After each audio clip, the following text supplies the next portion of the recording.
और मैं छत्री हूं और मेरे पास सरकार का दिया हुआ लाइसेंसी वेपन है, तो मैं पूछने नहीं जाऊंगा।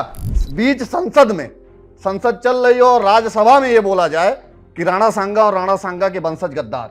हम करड़ी माता की जगह पर विंध्याचल माता भी कर सकते थे, या विंध्याचल सेना कर सकते थे, या फिर आशा देवी सेना कर सकते थे, या कुछ। समाजवादी पार्टी की सरकार थी, बोला जाता था आज मार दिए जाओगे, कल मार दिए जाओगे, तो हम तो इंतजार करते रहे, हाँ भाई मार दो मार दो मार दो। किसी संवैधानिक पद पे पहुंचने के लिए आपको कोई एक स्थान चुनना होगा कि जो एलिजिबल नहीं है, जिसके पास डिग्निटी नहीं है, वो आज सदन में रह के बात कर रहा है। वीर प्रताप सिंह बीरू का क्या उद्देश्य है? मैं कह रहा हूं जेएनयू में नारा लगाया गया भारत तेरे टुकड़े होंगे। मैं कह रहा हूं आपके चैनल के माध्यम से, अगर बीरू सिंह वहां होता तो फिर वही बात गन से होती, वही निपटा के आते। जे इस देश में क्षत्रिय जहां रहा है वही सिस्टम मजबूत रहा है। यहां बैठ के पाकिस्तान जिंदाबाद की बात करेंगे है? तो इन लोगों को बर्दाश्त किया जाएगा क्या? भैया देखिए, अगर योगी आदित्यनाथ जी क्षत्रियों का फेवर करते हैं तो योगी आदित्यनाथ जी का सवाल हो सकता है, उनसे पूछा जाए, लोग जाके पूछें। और जो भी आईपीसी सीआरपीसी के मुकदमे हैं लादना होगा लाद देंगे, कोई डर वर नहीं है भैया। ओवर एज है और समाज की लड़ाई लड़ रहे हैं और बार बार लड़ेंगे। मैंने तब भी कहा था, आज भी कह रहा हूं कि मायावती से बड़ा कोई दलित नेता नहीं है इस प्रदेश और देश में। रघुराज प्रताप सिंह बेहतरीन, धनंजय सिंह शानदार। कि ये गाड़ी गन का प्रयोग कब ठीक से होगा? अखिलेश यादव एक ऐसे नेता के बेटे जिनकी वजह से उनकी पहचान। नेता हम ही हैं कल के इस विशेष कार्यक्रम में आज हमारे मेहमान हैं वीर प्रताप सिंह वीरू, जो कि करड़ी सेना के राष्ट्रीय अध्यक्ष हैं। मैं जानना चाहूंगा वीरू कि आपकी ये जर्नी कहाँ से शुरू हुई? आप ये सेना का अध्यक्ष हो जाना, या ये राजनीति की शुरुआत थी, नेता बनने की शुरुआत थी, या फिर केवल एक समाज सेवा संगठन के रूप में आप कार्य करने का मन था? भैया शुरू से ही बाहर एजुकेशन हुई, मैं लखनऊ से ही पढ़ा, उसके बाद इंजीनियरिंग किया। देन जब सामाजिक जीवन में एंट्री तब हुई जब पद्मावत पिक्चर रिलीज हुई। उससे पहले मैं सामाजिक संगठन में क्योंकि 2015 में हम लोग पास आउट होके आ गए, धीरे धीरे सोशल एक्टिविटी में थे और पूर्वांचल के आजमगढ़ में थे। और पूर्वांचल का वो आजमगढ़ बताने की जरूरत नहीं है कि किस विषम परिस्थिति से निकल के हम लोग यहाँ पे इम्पैक्ट कर रहे हैं। जो भी छोटा मोटा नाम बनाया गया है उसको बनाने के लिए कितनी पापड़ बेली गई होगी, आप खूब जान रहे हैं बहुत अच्छे से पूर्वांचल के बारे में। आपका ननिहाल है हमारे यहाँ, आपसे बेहतर उस जिले के बारे में कोई नहीं जानेगा। आज भी वहां पे सवर्ण होना अभिशाप के बराबर है, नो डाउट। वहां से निकल के जब हम लोग संघर्ष करते थे, समाजवादी पार्टी की सरकार थी, बोला जाता था आज मार दिए जाओगे, कल मार दिए जाओगे, तो हम तो इंतजार करते रहे, हाँ भाई मार दो मार दो मार दो। ठीक है, नहीं मार पाए, एक अलग मुद्दा है। सामाजिक जीवन में जब चलना शुरू हुए, एक राजपूत ऑर्गेनाइजेशन करके हम लोगों ने पूर्वांचल में छोटे छोटे कार्यक्रम करना शुरू किए। छोटे महाविद्यालय से सिवली नेशनल कॉलेज हुआ, दुर्गा पीजी कॉलेज हुआ, वहां पे हम लोगों ने अपने माध्यम से पदाधिकारी लड़ाना शुरू किया छात्र संघ में। कई करीब पूर्वांचल के 10-15 महाविद्यालयों में हमने अपने कई लोगों को, चाहे वो अध्यक्ष हो, चाहे उपाध्यक्ष हो, चाहे वो महामंत्री हो, चाहे वो कला संकाय का पदाधिकारी हो, उसको पहले हम लोगों ने बनवाना शुरू किया। ठीक है। उसके बाद 2017 में पद्मावत पिक्चर रिलीज हुई, पद्मावती, जिसको पहले पद्मावती के रूप में जाना जाता था। संजय लीला भंसाली को आमेर कोर्ट में जाके हम लोगों ने इम्पैक्ट किया जब पिक्चर बन रही थी। उसके बाद 2017 में करणी सेना के लोगों ने मुझे उत्तर प्रदेश की अध्यक्ष के रूप में चुना।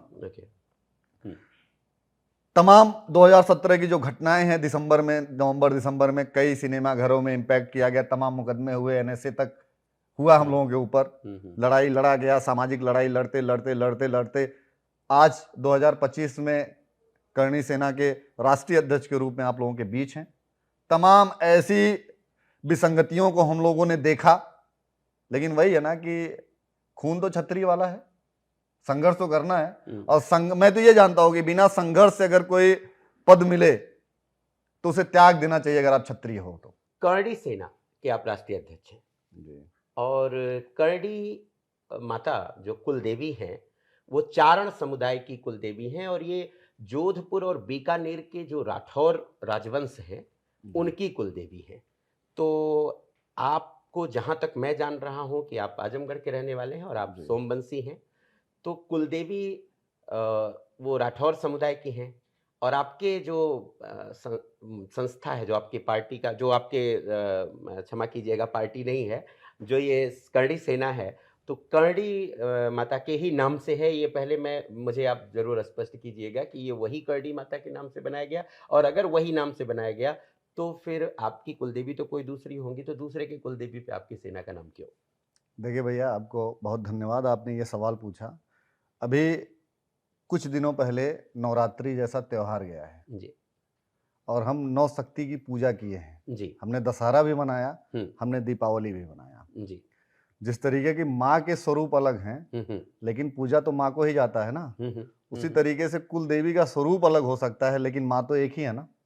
जी, हम पूज तो माँ को ही रहे हैं जी, और माँ में कौन सा भेद? माँ तो एक होती है, बेटे अनेक हो सकते हैं, लेकिन माँ को तो बेटे ही पूज रहे हैं ना। चाहे वो राजस्थान में पूजी जाए, चाहे उत्तर प्रदेश में पूजी जाए, चाहे यूएस और यूके में पूजी जाए। ठीक बात है। लेकिन हम करड़ी माता की जगह पर विंध्याचल माता भी कर सकते थे, या विंध्याचल सेना कर सकते थे, या फिर आशा देवी सेना कर सकते थे, या कुछ और भी नाम हम कर सकते थे, चामुंडा सेना कर सकते थे। तो कुछ इसके पीछे का उद्देश्य? देखिए भैया, कुल देवी के नाम पे राजस्थान से संगठन अपग्रेड हुआ, वहीं से बना, और वो निरंतर अब चल रहा है पूरे देश में। अच्छा, सर्कुलेट हो रहा है, क्योंकि संस्थापक वहीं हाँ, संस्थापक वहीं से थे। हाँ। और जब एक बार हो गया, और माँ का नाम बदला नहीं जा सकता, माँ का नाम नहीं बदला जा सकता। एक बार अगर माँ का नाम हो गया तो माँ का नाम नहीं बदला सकता है। इसलिए अब करणी सेना के नाम पे हम लोग पूरे देश और दुनिया में सामाजिक लड़ाई लड़ रहे हैं। अब क्योंकि आप करणी सेना के राष्ट्रीय अध्यक्ष हैं, मैं करणी सेना का क्या उद्देश्य है इसके बजाय मैं जानना चाहता हूं कि वीर प्रताप सिंह वीरू का क्या उद्देश्य है? देखिए भैया, मैं अपने उन्हीं पूर्वजों के दिखाए गए रास्ते पे चलने में अपने को गौरवशाली महसूस करता हूँ, क्योंकि हम लोगों ने ठीक ठाक पढ़ाई किया। तमाम ऐसी विसंगतियां हम लोगों ने देखी है सामाजिक जीवन में। आप लोगों ने हम लोगों से ज्यादा देखा होगा, और हमारे पूर्वज तो उससे ज्यादा देखे होंगे। जब धर्म की और भारत के इतिहास और परंपरा की लड़ाई लड़ने के लिए जब उनके पास संसाधनों की कमी थी, तब वो तमाम ऐसे आतताइयों से लड़ रहे थे भारत की प्रतिष्ठा, भारत के सम्मान और भारत के गौरवशाली इतिहास को बचाने के लिए। तमाम ऐसी टिपिकल मजबूरियों में वो लड़ रहे थे, चाहे वो हूण से लड़ रहे हो, चाहे यहूदियों से लड़ रहे हो, चाहे मुगल से लड़ रहे हो, चाहे अंग्रेजों से लड़ रहे हो, वो लगातार लड़ रहे थे। और उस लड़ाई को देखते देखते देखते देखते इतिहास के पन्नों को पढ़ते पढ़ते ये लगा कि नहीं, जो हमारे पूर्वजों ने सामाजिक लड़ाई लड़ी है वो यहां तक डिजर्विंग नहीं है, क्योंकि उनकी गाथा बताने वाला कोई नहीं है कि हमारे पूर्वजों ने किया क्या इस देश में। भाई, 1947 के पहले का इतिहास भी है, 1947 के बाद ही का भारत नहीं है। द फाउंडर ऑफ इंडिया यहां पे कोई नहीं है, हमारे पूर्वजों ने भारत की नींव डाली है। अब ये कोई कहे कि 16वीं शताब्दी में कोई अमेरिका से ढूंढते हुए आया और वो भारत को खोज लिया, बताया गया कि भारत को खोजने वाला फलाना, तो हम तो सतयुग से हैं, हम मनु स्मृति से हैं, हम मनु से हैं, हम भगवान सूर्य के प्रथम पुत्र हैं, भगवान विष्णु से हैं। हमारे वंशज, हमारे जितने कुल हमारे वंश हैं वो बता रहे हैं कि हमारी उत्पत्ति कहां से है। तो हमारे पूर्वज लड़े भैया, उस इतिहास को भी तो बताने वाला चाहिए। अब कोई भी इस तरीके के लोग आते थे, तमाम लोग हैं, चाहे वो राजनीतिक पार्टी हो, चाहे राजनीति में बैठे तमाम ऐसे नेता, कोई भी आता था किसी भी तरीके का सवाल खड़ा कर देता था। मैं ये पूछना चाहता हूं उन लोगों से, मैं एक माध्यम था भैया, मुझे तकलीफ होता था, कोई भी आता था तमाम तरीके के सवाल पूछ लेता। जैसे आपने देखा अभी बीच संसद में, संसद चल रही हो और राज्यसभा में ये बोला जाए कि राणा सांगा और राणा सांगा के वंशज गद्दार, तो मुझे लगता है कि हमारा खून खोलना चाहिए। जिसका 99% का स्ट्राइक रेट रहा हो, 100 लड़ाई लड़ी हो और 99 जीती हो, आखिरी लड़ाई पता ना हार या जीत किसी ने आज तक नहीं बता पाया। और ऐसे भारत के महान शक्तिशाली राजा जिन्होंने भारत की नींव डाली, उनको गद्दार बोलने वाले का इलाज करने की जरूरत है। तो हम उस परंपरा के लोग हैं जिन्होंने अहिल्या को उतारा, जिन्होंने सबरी का जूठा बेर खाया और रावण जैसे आतताइयों का संहार भी किया, तो बताने की जरूरत है। और वो समय आ गया भैया, देखने की जरूरत है। जो आज सिस्टम चल रहा है कि हम ही हम, ये देश जात धर्म मत मजहब से बटा हुआ देश नहीं था भाई। जब गंगा जी को धरती पर प्रकट करना था तब वहां पे कोई जात देखी जा रही थी क्या, या कोई धर्म देखा जा रहा था? दुनिया का सबसे पुराना धर्म है सनातन पद्धति। सनातन पद्धति दुनिया में 43 सभ्यता रही है गौतम भैया, 42 खत्म हो गई, एक ही सभ्यता बची सनातन सभ्यता, क्योंकि उस सभ्यता को लड़ने वाला क्षत्रिय मजबूती से देश में खड़ा रहा, इसलिए सभ्यता जिंदा रही।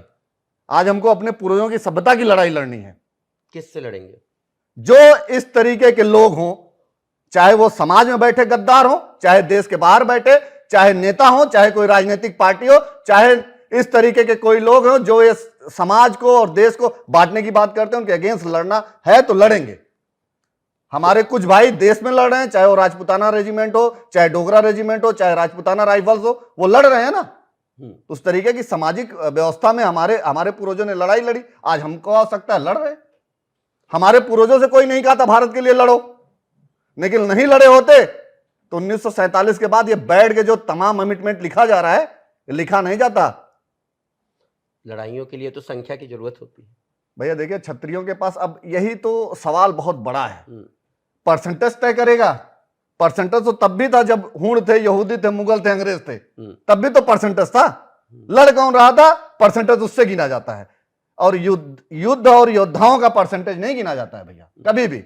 अगर कोई क्षत्रियों को परसेंटेज में कन्वर्ट करे, टू बी फ्रैंक, क्षत्रियों की 49 उपजातियां होती हैं। हमारे यहां कोई कार्यक्रम होता है तो धोबियों का हिस्सा लगता है, नाउओं का हिस्सा लगता है, हरिजनों का हिस्सा लगता है, विश्वकर्मा का हिस्सा लगता है। ऐसे 49 लोग हैं। क्षत्रिय एक लोगों को लेकर नहीं चलता। हमारे यहाँ कोई कर्मठ 49 जातियों को मिला के पूरा किया जाता है। तो क्षत्रिय एक अगर कोई गलती कर रहा है कि और युद्ध में एक आदमी एक ही शस्त्र लेके चलता है क्या? आज एक फौज में कोई AK-47 लेके चलता है तो 10-10 मैगजीन कैरी करता है। एक मैगजीन में 30-30 गोलियां होती हैं, तो 300 राउंड तो गोली उसके पास है।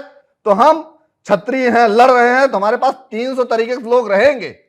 और ये गलती ना करें लोग कि क्षत्रियों का अकेला गिने। परसेंटेज कभी क्षत्रियों का नहीं गिना सकता भैया, कभी भी। और टू बी फ्रैंक, जो क्षत्रियों को गलती करता है परसेंटेज गिनने में, वो बहुत बड़ी गलती कर रहा है। राजनीति में भी जाना चाहते हैं भैया? देखिए, राजा जिस नीति को बनाता है उसी को राजनीति कहते हैं। और इतिहास गवाह, हमारे बाप दादा राजा थे, तो हमारे बाप दादा की बनाई नीति है, तो क्यों हम ना करें उसको? तो राजनीति भैया आपको मैं बताऊं गौतम भैया, ऐसे विधायकों को मैं देखता हूं, ऐसे विधायकों को जो एक सिपाही से पैरवी करने से पहले ये सोचते हैं फोन मिलाएंगे, पता नहीं सिपाही उठाएगा कि नहीं उठाएगा। तो अगर वो नेतागिरी कर सकते हैं, वो देश के संविधान के सिस्टम को लेकर चला सकते हैं, तो हमारे बाप दादाओं ने देश के लिए अपने गले काटे और कटवाए हैं। तो जैसे बोलते हैं ना कि फलाने का बेटा, फलाने के पिताजी मुख्यमंत्री थे, प्रधानमंत्री थे, तो उनके बेटे का होना चाहिए। तो हमारे बाप दादाओं ने दिया है देश को, तो हमको क्यों नहीं मिलेगा वो? तो आप राजनीति भी गाड़ी और गन से ही करेंगे भैया? देखिए, मैं आपको बताऊं, जहां जरूरत होगी, मैं टू बी फ्रैंक आपके मीडिया के इस चैनल के माध्यम से करूंगा, जहां पे भारत की अस्मिता, किसी बेटी के सम्मान, किसी विधवा नारी के सम्मान, किसी मंदिर के सम्मान, किसी हमारे भाई के सम्मान की बात करेगी, तो क्षत्रिय धर्म यह कहता है कि शस्त्र उठाओ और युद्ध करो। तब यह नहीं पूछा जाएगा कि गन से बात करे जाए कि जुबान से बात किया जाए। अगर किसी बेटी का बलात्कार किया जा रहा है और मैं क्षत्रिय हूं और मेरे पास सरकार का दिया हुआ लाइसेंसी वेपन है, तो मैं पूछने नहीं जाऊंगा कि मुझे क्या करना चाहिए, मैं तो इंपैक्ट करूंगा। लोग कहते हैं कि न्यूटन का तीसरा लॉ होता है कि हर क्रिया की प्रतिक्रिया होती है, वो क्षत्रियों को देख के बनाया गया है ये लॉ। हमारे बाप दादाओं ने हर जगह इंपैक्ट किया है। महाराणा प्रताप, बप्पा रावल, राणा सांगा, पृथ्वीराज चौहान, इन्होंने इंपैक्ट किया है, तो लोग उनको पढ़ रहे हैं, लिख रहे हैं। वो भी सोचे होते कि मैं युद्ध कर रहा हूं, मैं घास की रोटी खा रहा हूं, पता नहीं क्या होगा। तो क्षत्रिय हूं भैया, जहां पे गलत होगा इंपैक्ट करेंगे और मजबूती से करेंगे। 2024 का जो ये चुनाव हुआ है, अभी चुनाव जो हुए, उसमें ये कहा जाता है कि मतलब क्षत्रिय जो है नाराज थे, इस कारण से ही भाजपा की सीट कम हुई है। तो इससे आप इस बात से सहमत हैं? 1000% भैया, क्षत्रिय जहां रहेगा सरकार वहीं रहेगी। अच्छा। इस देश में क्षत्रिय जहां रहा है वही सिस्टम मजबूत रहा है। अब इन लोगों को सोचना चाहिए, जो बड़ी बड़ी बातें करते हैं नेता बैठ के, 568 रजवाड़ों में 533 रजवाड़े हमारे थे, हमने दिया है। 1.25 लाख जमींदारी हमने दान करी है, 3.5 लाख तालुकेदारी हमने दान करी है, 57 लाख एकड़ जमीन समतामूलक समाज की स्थापना के लिए 1952 में विनोबा भावे भूदान यज्ञ में हमने दान किया है। तब देश में आर्टिकल 16 आर्टिकल 19 बना है कि समतामूलक समाज की स्थापना हो, मनुष्य मनुष्य के बराबर हो। ये हमारे बाप दादाओं ने दिया है। 1962 में जमींदारी उन्मूलन एक्ट लाके हमारे तमाम चीजों को बंद कर दिया गया, लेकिन ये क्षत्रिय तब भी चुप रहा। जब देश की बात आती है, क्षत्रिय हर चीज खोने के लिए तैयार है। और मैं भैया टू बी फ्रैंक आज आपके माध्यम से कह रहा हूं कि अब वो समय आ गया है कि इस तरीके के लोगों का इंपैक्ट और इलाज होने की आवश्यकता है। जो देश को तोड़ने की बात, आप बताइए ना, यहां बैठ के पाकिस्तान जिंदाबाद की बात करेंगे है? तो इन लोगों को बर्दाश्त किया जाएगा क्या? मैं कह रहा हूं जेएनयू में नारा लगाया गया, भारत तेरे टुकड़े होंगे। मैं कह रहा हूं आपके चैनल के माध्यम से, अगर वीरू सिंह वहां होता तो फिर वही बात गन से होती, वहीं निपटा के आते। और निपटाए हैं भैया, जरूरत पड़ेगी। जब देश में इस तरीके का कमिटमेंट करेंगे तो क्षत्रिय है। हमारे बाप दादाओं ने अपनी जवानी खपाई है इस देश को बनाने के लिए, तो हमारा फर्ज है कि उनके द्वारा किए गए 100% कार्य को हम 200% तक लेके जाएं और बार बार लेके जाएंगे। और जो भी आईपीसी सीआरपीसी के मुकदमे हैं लादना होगा लाद देंगे, कोई डर वर नहीं है भैया। ओवर एज है और समाज की लड़ाई लड़ रहे हैं और बार बार लड़ेंगे। और निकृष्ट लोग नेता बन रहे हैं तो हम लोग तो पढ़े लिखे हैं। आज तो लोग पढ़े लिखे नेताओं की बात कर रहे हैं ना, तो आए बात कर लेना। किसी भी कहीं भी किसी भी तरीके की जरूरत हो डिबेट करके देख लें। सोशल मीडिया पे कुछ लोगों के द्वारा लिखा हुआ था और बहुत से लोगों का ऐसा मानना भी है कि ये करड़ी सेना, ये वीरू सिंह या ये जो क्षत्रिय संगठन है, ये तब तक है जब तक योगी आदित्यनाथ है। हाँ, इन लोगों को ये कहना चाहिए कि जो लिख रहे हैं, जब तक कांग्रेस और समाजवादी पार्टी तब तक ये लोग भी हैं। इसका कहने का मतलब है जब 2017 से पहले योगी आदित्यनाथ जी जब शपथ नहीं लिए थे तो क्षत्रिय अमेरिका रहते थे, यहां तो रहते नहीं थे। भाजपा की सरकार आई तो हमारे बाप दादाओं को वजूद आया।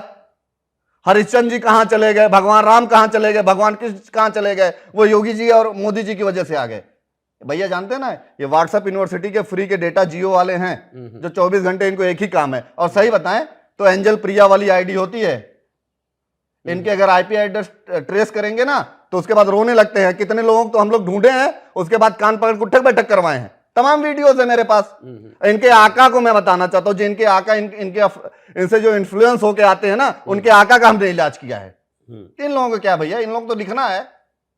तो आप मानते हैं कि योगी आदित्यनाथ के साथ में ऐसा कुछ है कि वो क्षत्रियों का फेवर करते हैं? ऐसा लोग हमेशा कहते रहते हैं। आपका क्या मानना है अपना? भैया देखिए, अगर योगी आदित्यनाथ जी क्षत्रियों का फेवर करते हैं तो योगी आदित्यनाथ जी का सवाल हो सकता है, उनसे पूछा जाए, लोग जाके पूछें। उनसे पूछने की हिम्मत लाओ ना फिर।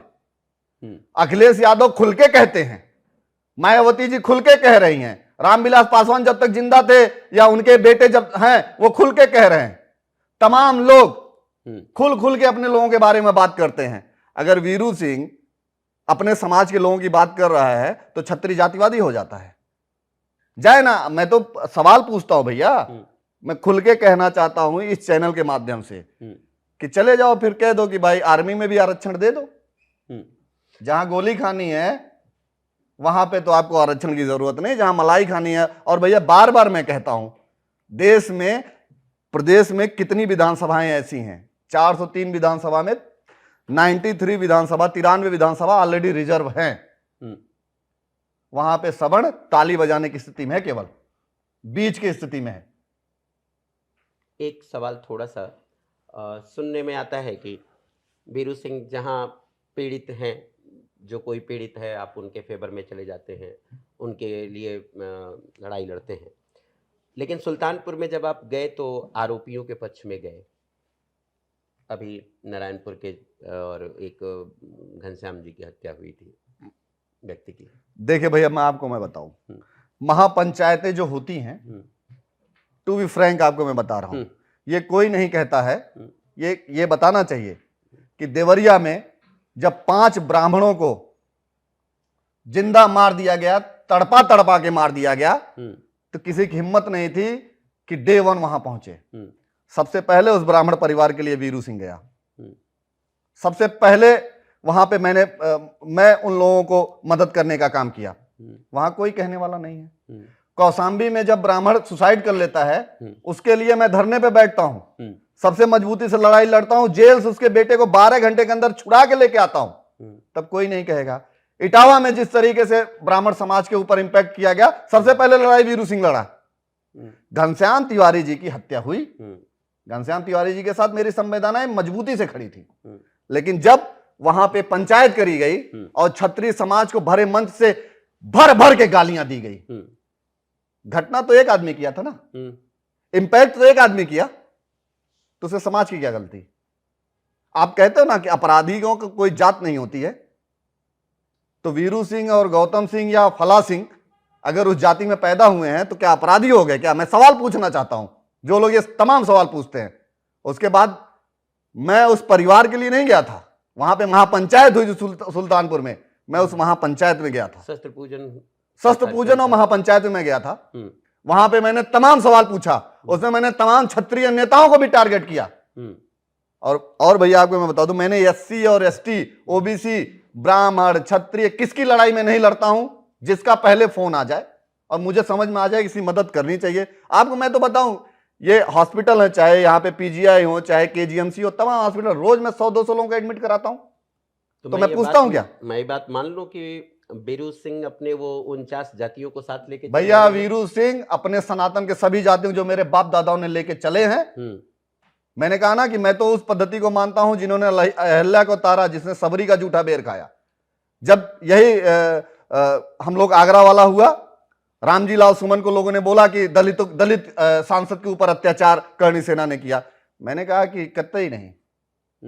समाजवादी पार्टी का अफलेटेड सांसद, समाजवादी पार्टी से फंडेड सांसद, जिसने राणा सांगा जी के बारे में गलत बोला, हमने उससे इंपैक्ट किया। मैं उसमें कोट भी कर रहा हूं, मैंने वो तब भी कहा था, आज भी कह रहा हूं कि मायावती से बड़ा कोई दलित नेता नहीं है इस प्रदेश और देश में।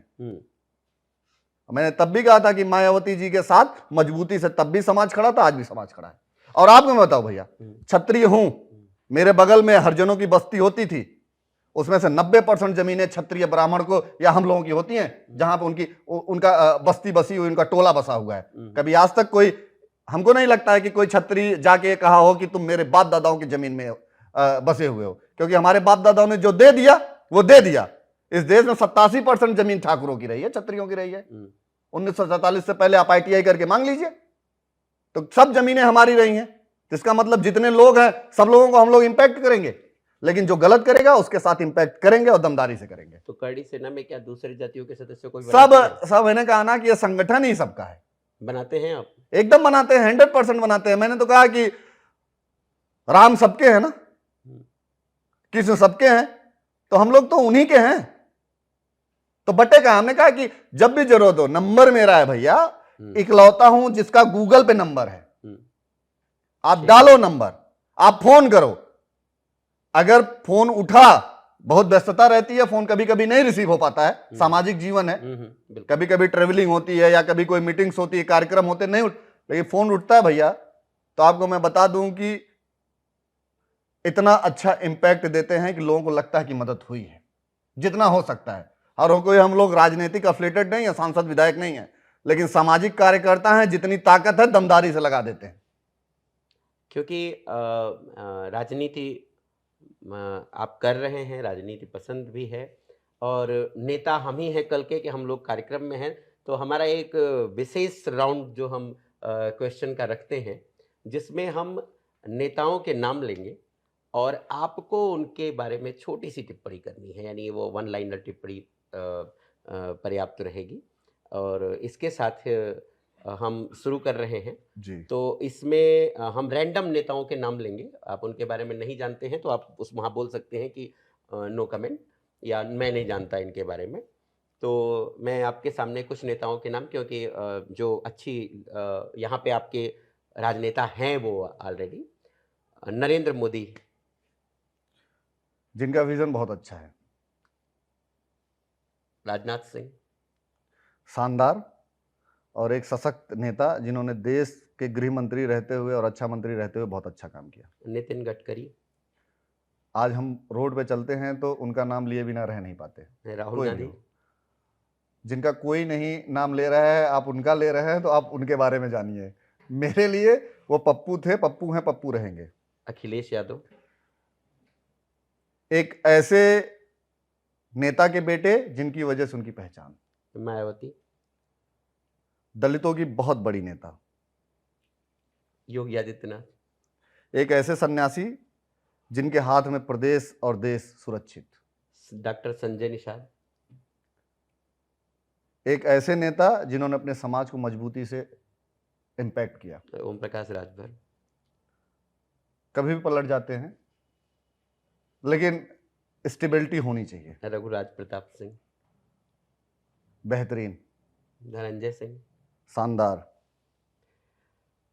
तो हम इस राउंड को हमको लगता है बहुत अच्छे से और बहुत सलीके से आपने सारे नेताओं के बारे में बात की, क्योंकि प्रायः मैंने आपको देखा है आप बड़ा एग्रेशन में रहते हैं। एक वही लास्ट प्रश्न, क्योंकि हमारे जो टीम थी उनकी तरफ से था कि ये गाड़ी गन का प्रयोग कब ठीक से होगा? देखिए भैया, ये मैं वीडियो जब वायरल हुआ था, ये कब का वाकया था? ये जब सुखदेव सिंह गोगामेडी जी की हत्या हुई थी, ये तब की घटना है। और मैं सत्यता आपको मैं बताऊं भैया कि जब आपके किसी भाई की हत्या होती है तो आप आपा खोते हो। आप कभी किसी इंसान को जब खोते हो जो आपका बड़ा चहेता रहा हो, जो आपसे उसका लगाव बहुत रहा हो, और आप उसके साथ कोई इस तरीके से घटना घटती है तो आप आपा खोते हो। उस टाइम का स्टेटमेंट है ये, और मैं ये स्टेटमेंट पे आज भी कायम हूं। सामाजिक जीवन में अगर आप स्टेटमेंट दे दिए, मैं टू बी फ्रैंक, आप बड़े भाई हैं, क्षत्रिय हूं, ये बहुत गर्व का विषय है मेरे लिए, मैं बहुत गौरवशाली महसूस करता हूं इस बात से। अगर मैं क्षत्रिय हूं, मैंने स्टेटमेंट दे दिया तो आजीवन दे दिया उसको, उस पर कभी बैकफुट नहीं होऊंगा, चाहे कितना भी हान और चाहे कितना भी उससे मुझे तकलीफ हो। फिल्में देखते हैं? फिल्में पहले देखते थे भैया। फेवरेट फिल्म कौन सी है आपकी? देखिए मैं बताऊं, मुझे तो सबसे अच्छा जो लगता है भगवान राम का चरित्र लगता है, और जब भी मौका मिलता है तो मैं रामायण देखना पसंद करता हूं। रामायण देखते हैं? हाँ। तो ये इस तरह की, क्योंकि आपको बड़ा हीरोइटिक फिगर के रूप में आपके फॉलोअर्स आपको लेते हैं, देखते हैं, तो उसमें आप कहाँ अपने आप को पाते हैं? देखिए मैं बताऊं भैया, देखिए वो रील वाले हैं सब। हाँ, रील वाले हैं। और मैं सत्यता बताऊं, मैं तो महाराणा को अपना आदर्श मानता हूं। बप्पा रावल, पृथ्वीराज चौहान, भगवान राम, भगवान कृष्ण मेरे आदर्श हैं। उन्होंने समाज के तबके को उठा के कहां से कहां लेके गए। तो मैं कोशिश करता हूं, जो हमारे भाई मुझे अपना आइडल मानते हैं, तो उनके सुख में मैं मिलूं ना मिलूं, लेकिन मैं उनके दुख में जरूर मिलता हूं। और मैं तब भी कहता हूं कि मुझे घड़ी डिटर्जेंट पाउडर समझिएगा, पहले इस्तेमाल करिएगा फिर विश्वास करिएगा। वैसे वीरू, आप राष्ट्रीय अध्यक्ष हैं जी, और राष्ट्र बहुत बड़ा है, लेकिन किसी संवैधानिक पद पे पहुंचने के लिए आपको कोई एक स्थान चुनना होगा, कोई एक जगह चुनना होगा, एक विधानसभा खोजनी होगी, या अगर लोकसभा का आप सोच रहे हैं भविष्य में तो लोकसभा चुननी होगी। तो विधानसभा या लोकसभा कोई चुनी है क्या आपने? भैया आजमगढ़ में जो मेरा मातृभूमि है, जहाँ पे मेरा जन्म हुआ, अतरौलिया विधानसभा है वो, आजमगढ़ और अम्बेडकर नगर के बॉर्डर पे है। उस विधानसभा से धीरे धीरे हम लोग लगे हुए हैं, और मातेश्वरी की कृपा रहेगी 2027 वहीं से लड़ा जाएगा। अच्छा, 2027 में? हाँ भैया, लड़ना है चुनाव, क्योंकि सामाजिक जीवन में दो चीजों को मैंने खूब अच्छे से सीखा कि जो एलिजिबल नहीं है, जिसके पास डिग्निटी नहीं है, वो आज सदन में रह के बात कर रहा है। कोई मतलब नहीं है। 403 विधायक हैं, मुझे लगता है 10-15 विधायकों को छोड़ दिया जाए तो 390 विधायकों को तो कोई जानता तक नहीं है, या उनकी कोई स्पीच तक सुनता नहीं है, ना उनका कोई डिबेट आता है, ना वो अपने क्षेत्र के, अपने जिले के और अपने लोगों की बात कर पाते हैं। तो अब मुझे लगता है कि सदन जो है, चाहे वो विधानसभा का सदन हो, चाहे वो लोकसभा का सदन हो, जो प्रतिनिधित्व करने वाला इंसान होता है उसको पूरा देश, या इवन दैट उसको पूरा प्रदेश सुने, ऐसा चेहरा या ऐसे इंपैक्ट करने वाले लोग चाहिए वहां पे। अतरौलिया विधानसभा आपने चुना है, क्योंकि बलराम यादव और संग्राम यादव वर्तमान में विधायक हैं, और एक बड़ी चुनौती के रूप में वहाँ पर आपको सामना करना पड़ सकता है, जो क्योंकि वहाँ का जो जातीय समीकरण है वो भी शायद बहुत पक्ष में नहीं है। अगर मैं भैया आपको गौतम भैया बहुत फ्रैंकली कह रहा हूँ, बलराम यादव और संग्राम यादव को चुनौती होगी क्योंकि वीरू सिंह आ रहा है। बहुत टू बी फ्रैंक मैं बोल रहा हूँ आपके चैनल पे। अब तक जातियों को साथ लेकर हाँ, अब तक उनको ऐसा इंसान, मैं तो कहना चाहता हूँ कि मैं कहता हूं कि 37 सांसद हुए समाजवादी पार्टी से, 5 यादव उसमें हुए हैं, 5 यादव केवल एक कुनबे से हुए हैं। आजमगढ़ में यादवों की संख्या ठीक ठाक है, लेकिन वहां से सांसद होंगे मुलायम यादव, अखिलेश यादव, धर्मेंद्र यादव। क्यों आजमगढ़ के जो यादव हैं वो लॉलीपॉप बेचने के लिए हैं क्या? अगर इतना ये यादवों के फेवर करने वाली पार्टी है तो मैनपुरी इटावा से आजमगढ़ को यादव ले जाके लड़ा दें। और बलराम, उनको विधायक अपने बनना है, एमएलसी अपने बनना है, और विधायक बनना है तो अपने बेटे को बनाना है। तो क्या वहां अतरौलिया का जो यादव है वो केवल वोट देने के लिए पैदा हुआ है क्या? तो मैं यादव समाज को कहना चाहता हूं कि ये समाजवादी पार्टी तुमको लूट रही, लगातार मजबूती से लूट रही है। जो ये कौम थी ना, जो राष्ट्रवाद की कौम थी, वो कहीं ना कहीं इनको आप लोगों को विमुक्त कर दिए ये समाजवादी पार्टी और समाजवादी पार्टी के नेताओं ने। यादव जो देश हित की बात करता था, आज यादवों से लोग कन्नी काट रहे हैं ऐसे नेताओं की वजह से। तो मैं भैया बहुत फ्रैंकली कहता हूं कि बलराम यादव और संग्राम यादव को चुनौती वीरू सिंह से है, क्योंकि वीरू सिंह कभी मार्केट में नहीं आया था। मैं अतरौलिया के उन सभी दबे कुचले लोगों की आवाज बनूंगा जिनको इन लोगों ने दबाया है, चाहे वो किसी जात धर्म मजहब के रहे हों। अब उनको समझ में आएगा कि आने वाला चुनाव कैसा होगा, उनको लड़ना पड़ेगा। वॉक ओवर देने वाला आदमी नहीं हूं मैं, अब तक उनको वॉक ओवर मिलता रहा है, अब उनको खेलना पड़ेगा, और मैं 50वें ओवर तक खिलवाऊंगा इन लोगों को। बहुत दमदारी से आपको कह रहा हूं। दौड़ भाग आप पूरे देश में करते रहते हैं, तो अतरौलिया के लिए कोई ब्लूप्रिंट तैयार कर पाए? मैं भैया बताओ, आपको मैं एक बात बताऊं, मेरे डिसलाइक जितने हैं उतने उसके लाइक होते हैं मेरे विधायक का। ना वो किसी भी एंगल से स्टैंड करने वाला है, बस वो माननीय है, एमएलए हो गया है, बाकी और कोई मतलब नहीं है। और मैं आपको बताऊं ब्लूप्रिंट का मतलब, 45 साल से ये और इसके पिता अतरौलिया में विधायक बने हुए हैं। आप अतरौलिया जाके देख लीजिए, ठगी सी है अतरौलिया मेरी। और अब अतरौलिया का कायाकल्प अगर करना है तो ऐसे पिता पुत्र जिन्होंने 45 साल से विधानसभा को केवल लूट घसूट का अड्डा बनाया, अब इनसे दूरी बनाने की जरूरत है। जनता को सोचने की जरूरत है। वीरू सिंह को ब्लूप्रिंट बनाने की जरूरत नहीं है, अतरौलिया के सम्मानित जनता को ब्लूप्रिंट बनाने की जरूरत है कि अब इन लोगों से कैसे ब्लूप्रिंट बना के इनको इंपैक्ट करके बाहर करें। अगर उनको परिवर्तन चाहिए तो मैं तो ये कह रहा हूं कि जब बिहार की जनता समझदार हो सकती है तो उत्तर प्रदेश के आजमगढ़ के अतरौलिया की जनता तो बहुत समझदार है। अब की बार वो 2027 में निर्णायक भूमिका मजबूती से रहेगी। अभी हमारे साथ हैं करड़ी सेना के राष्ट्रीय अध्यक्ष वीर प्रताप सिंह वीरू। आपने अपने व्यस्ततम समय से हमारे लिए समय निकाला, इसके लिए आपको बहुत बहुत धन्यवाद। और हमारे सभी दर्शकों को पुनः एक बार, आपने हमें खूब सराहा है, हमारे कार्यक्रम को खूब सराहा है। इसी तरह से ढेरों अपना प्यार लुटाते रहिए। बहुत बहुत धन्यवाद। धन्यवाद।